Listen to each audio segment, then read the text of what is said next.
Hello friends, ಇವತ್ತು ಜವಳಿಕಾಯಿ ಪಲ್ಯ ರೆಸಿಪಿನ ಶೇರ್ ಮಾಡ್ತಾ ಇದ್ದೀನಿ. ಜವಳಿಕಾಯಿನ ಕಟ್ ಮಾಡಿಕೊಂಡು ಒಂದು ಪಾತ್ರೆಗೆ ಹಾಕ್ಕೊಂಡು ನೀರು ಹಾಕ್ಕೊಂಡು ಉಪ್ಪು ಹಾಕ್ಕೊಂಡು ಬೇಯಿಸ್ಕೊಂಡಿದ್ದೀನಿ. ಈ ಬೆಂದಿರುವ ಜವಳಿಕಾಯಿನ ಸ್ಟ್ರೈನರ್ಗೆ ಹಾಕ್ಕೊಂಡು ಸೋಸ್ಕೋತಾ ಇದ್ದೀನಿ. ಇದು ಜವಳಿಕಾಯಿ ಸ್ವೀಟ್ ಪಲ್ಯ ಅಥವಾ ಬೆಲ್ಲಗಾಯಿ ಅಂತಲೇ ಕರೀತಾರೆ.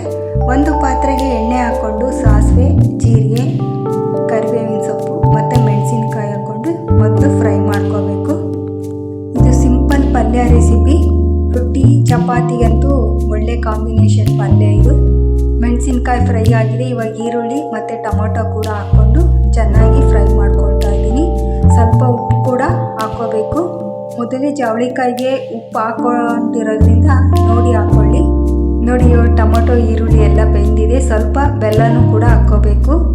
ಬೆಲ್ಲ ಸ್ವಲ್ಪ ಕರಗಿದ ನಂತರ ಇವಾಗ ಜವಳಿಕಾಯಿ ಹಾಕ್ಕೊಂಡು ಸ್ವಲ್ಪ ಸಾಂಬಾರು ಪುಡಿ, ಕುರ್ಷಣಿ ಪುಡಿ, ಉರಿಗಡಲೆ ಪೌಡ್ರ್ ಹಾಕ್ಕೊಂಡು ಚೆನ್ನಾಗಿ ಮಿಕ್ಸ್ ಮಾಡಿಕೊಂಡು ಕಾಯಿ ತುರಿ, ಕೊತ್ತಂಬರಿ ಸೊಪ್ಪು ಹಾಕಿದರೆ ಈ ಪಲ್ಯ ರೆಡಿಯಾಗುತ್ತೆ.